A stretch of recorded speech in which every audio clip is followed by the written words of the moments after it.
as the Redeemer of Israel. No? Fear not, I will help you. A beautiful words by God. No? He will do the work in them, but this statement is also addressed for all of us today, brothers and sisters. No? The word of our God.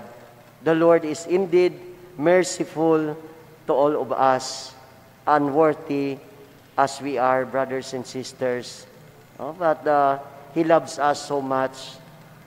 He never condemned nor reject us. Instead, He offers to help us, no, to save and restore us. No, the Psalm says, He is gracious and merciful and of great kindness. So mga kapatid, alam ng Panginoon na hindi natin kaya makipaglaban, no? Makipaglaban sa kasamaan, sa kadiliman na mag-iisa. No? Hindi natin talaga kaya na mag-isa lamang.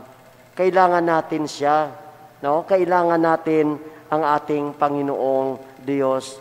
Kaya lalapit tayo sa Kanya. No? Because He is our defender and He is our strength. No? God is our strength. We open our door, no? The door of our hearts by means of repentance and be united with Him.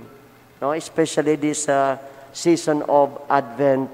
No? Tinatawag talaga tayo na lalapit sa Diyos. No? To repent, to confess. So, brothers and sisters, we heard Jesus Christ also speaking about John the Baptist in the gospel reading today. Now, He praises him for his role as the precursor, no, tagapagpauna, okay, of the Messiah, no, mauna siya sa Messiah na darating, preparing the people through a baptism for the repentance of sins.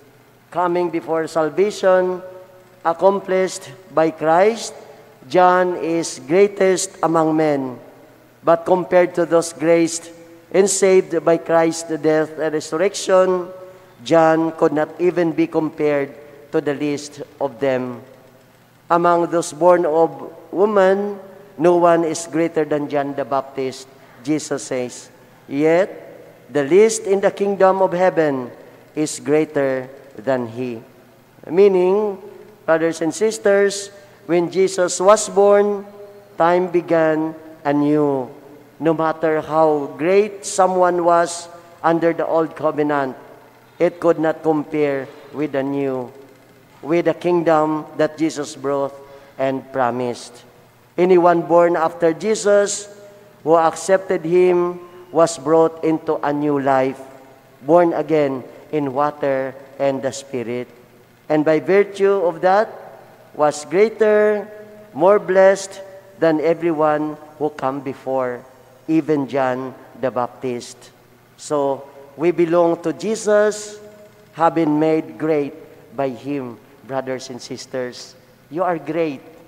Lahat tayo. We are great in the eyes of God, the eyes of Jesus.